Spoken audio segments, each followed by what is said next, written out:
Chapter 10 of The Time Machine by H. G. Wells. About 8 or 9 in the morning, I came to the same seat of yellow metal from which I had viewed the world upon the evening of my arrival.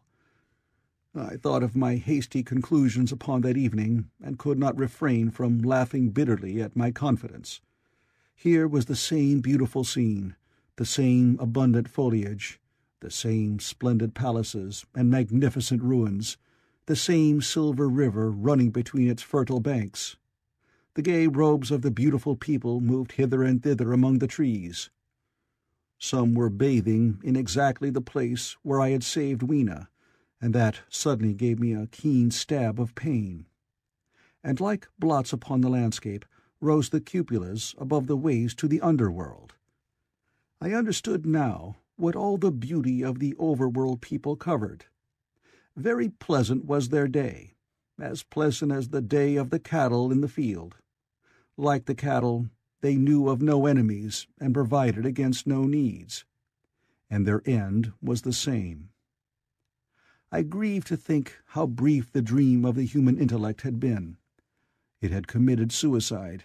It had set itself steadfastly towards comfort and ease, a balanced society with security and permanency as its watchword. It had attained its hopes, and come to this at last. Once, life and property must have reached almost absolute safety. The rich had been assured of his wealth and comfort, the toiler assured of his life and work. No doubt, in that perfect world, there had been no unemployed problem, no social question left unsolved, and a great quiet had followed. It is a law of nature we overlook, that intellectual versatility is the compensation for change, danger, and trouble. An animal perfectly in harmony with its environment is a perfect mechanism. Nature never appeals to intelligence until habit and instinct are useless. There is no intelligence where there is no change and no need of change.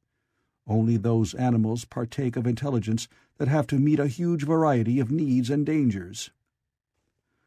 So, as I see it, the upper-world man had drifted towards his feeble prettiness, and the underworld to mere mechanical industry. But that perfect state had lacked one thing even for mechanical perfection: absolute permanency. Apparently, as time went on, the feeding of the underworld, however it was affected, had become disjointed. Mother Necessity, who had been staved off for a few thousand years, came back again, and she began below.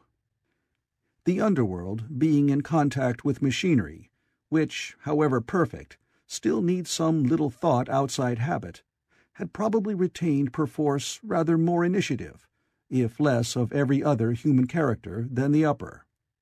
And when other meat failed them, they turned to what old habit had hitherto forbidden. So I say I saw it in my last view of the world of 802,701.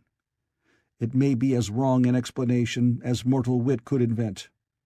It is how the thing shaped itself to me, and as that I give it to you. After the fatigues, excitements, and terrors of the past days, and in spite of my grief, this seat and the tranquil view and the warm sunlight were very pleasant. I was very tired and sleepy, and soon my theorizing passed into dozing. Catching myself at that, I took my own hint, and spreading myself out upon the turf, I had a long and refreshing sleep. I awoke a little before sunsetting. I now felt safe against being caught napping by the Morlocks, and stretching myself, I came down on the hill towards the White Sphinx. I had my crowbar in one hand, and the other hand played with the matches in my pocket. And now came a most unexpected thing. As I approached the pedestal of the Sphinx, I found the bronze valves were open. They had slid down into grooves. At that, I stopped short before them, hesitating to enter. Within was a small apartment, and on a raised place in the corner of this was the time machine. I had the small levers in my pocket. So here, after all my elaborate preparations for the siege of the White Sphinx, was a meek surrender. I threw my iron bar away, almost sorry not to use it. A sudden thought came into my head as I stooped towards the portal. For once, at least, I grasped the mental operations of the Morlocks. Suppressing a strong inclination to laugh, I stepped through the bronze frame and up to the time machine. I was surprised to find it had been carefully oiled and cleaned. I have suspected since that the Morlocks had even partially taken it to pieces while trying in their dim way to grasp its purpose.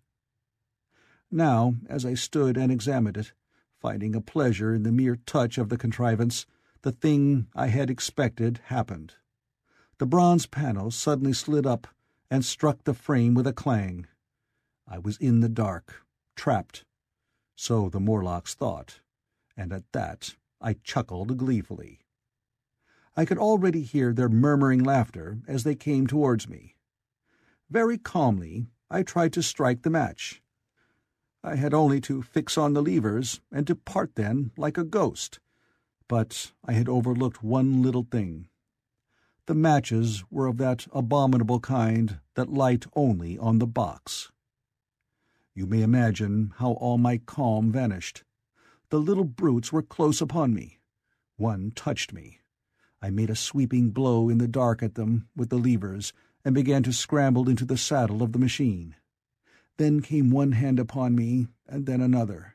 Then I had simply to fight against their persistent fingers for my levers, and at the same time feel for the studs over which these fitted. One, indeed, they almost got away from me. As it slipped from my hand, I had to butt in the dark with my head. I could hear the Morlock's skull ring to recover it. It was a nearer thing than the fight in the forest, I think, this last scramble. But at last the lever was fitted and pulled over. The clinging hand slipped from me. The darkness presently fell from my eyes. I found myself in the same grey light and tumult I have already described. End of chapter 10.